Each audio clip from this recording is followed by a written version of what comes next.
So this is the second part of the video. I wanted to break it down and not make it so long. So this is part 2.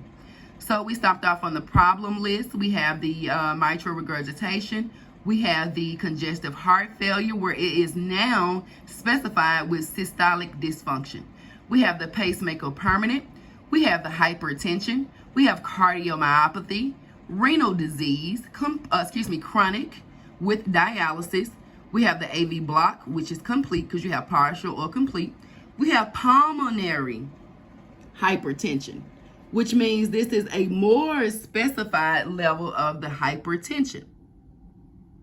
So we have atrial fibrillation. We have ventricle tachycardia, we have pericardial effusion. And we have pneumothorax. So those are all the things on our problem list. All the things that this person has a problem with. And if you are a HCC coder, then you would definitely capture all of the chronic conditions from the problem list. So here are current medications that this person is taking. So you can also look up the medications. You can go to the Mayo Clinic. That's a reputable site. You can go to a site called RX List.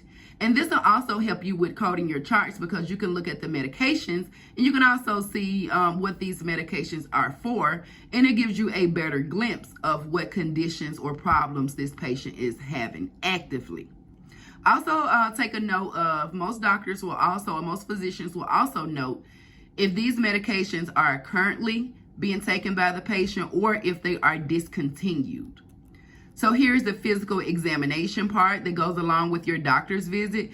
Just imagine yourself going to the doctor to see the doctor. These are all the things that they're going to write about you. They're going to do a physical exam. They're going to put your history of your present illnesses, any test that's been run, any diagnosis, any results. All of this is going to go on your chart. So this is the physical examination, basically saying that the vital signs were taken. They check the ear, nose, and throat, neck, cardiac, lungs, abdomen, and a few neurology things they checked out. And it looks like there was not any significant changes to anything other than what the doctor has already noted. So here it shows they got an EKG test on this day, because we know, because the date of service is going to be 12/7, and this is the day that they have as far as the test was performed. Okay, so here is the echocardiogram, the date that this was performed. When we notice 11/28, remember, in the history of the present illnesses. Then here is the impression. Some physicians will write it as the impression, depends on the electronic health record you're using and what they're going to call it. And sometimes it'll just say current diagnosis. But if you see the word impression, that's what the doctor is basically saying, what's going on with this patient today, now, actively, what they're here for. So what we're going to code is, we're going to code the mitral regurgitation as active problems they're having now.